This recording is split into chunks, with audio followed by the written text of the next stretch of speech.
এদিকে কুষ্টিয়ার বাজারে গ্রীষ্মকালীন শাকসবজির দাম কমেছে। আরও জানাতে কুষ্টিয়া থেকে যোগ দিচ্ছেন সহকর্মী মেজবাউদ্দিন পলাশ। পলাশ, কুষ্টিয়ার সবজির বাজারের পরিস্থিতি জানাবেন, সরবরাহ কেমন দেখছেন?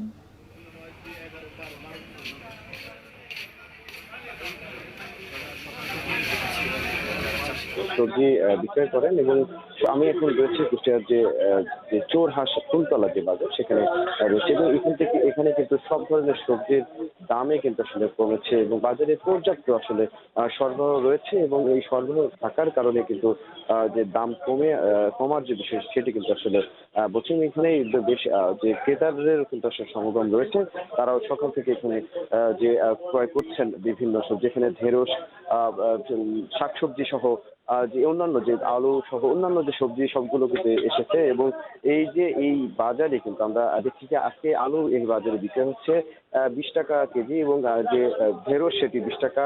এছাড়াও যে লাল শাক সেটি কিন্তু 5 টাকা, বা যে আটি করে এক পিস করে কিন্তু 5 টাকা, একটি করে আটি কিন্তু আসলে 5 টাকা করে দাম। এবং এছাড়াও যে পেঁয়াজের দামেও কিন্তু আসলে বাজারে 25 টাকা কেজি বিক্রয় হচ্ছে। আদা 100 টাকা কেজি। মরিচের দাম সেটিও কিন্তু আসলে কমেছে।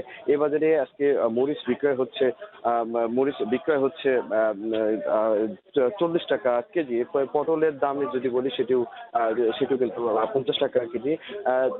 বেগুনের দামেও কিন্তু সেটিও কিন্তু আসলে কমেছে এবং সেখানে এই যে দুদিন আগে কিন্তু সেটি কিন্তু বিক্রয় হচ্ছিল 70 টাকা কেজি, কিন্তু সেটি কিন্তু 20 টাকা কমে কিন্তু আজকে বিক্রয় হচ্ছে 50 থেকে 40 টাকা কেজি দরে। এছাড়াও অন্যান্য সবজির দামও কিন্তু আসলে কমেছে। আমি এ নিয়ে কিন্তু চাষি এবং যারা বিক্রেতারা রয়েছেন তাদের সাথে কথা বলেছে। তারা বলছেন যে এই সময়ে বিশেষ করে যে কৃষকের মাঠে কিন্তু আসলে উৎপাদন কিন্তু আসলে বাড়ে। এই বাড়ার কারণে কিন্তু যে বাজারে পর্যাপ্ত সরবরাহ হয়, সরবরাহ হলেই কিন্তু আসলে এই দাম কমে আসার যে বিষয়টি সেটি আসলে সৃষ্টি হয় এবং হয় এরকমটি আসলে বলছেন। তবে আমি একটু বলে রাখি যে এই বাজারে শহরের বিভিন্ন এলাকা, বিশেষ করে শহরের যারা চাকরিজীবী রয়েছেন তারাও কিন্তু আসলে এসেছেন।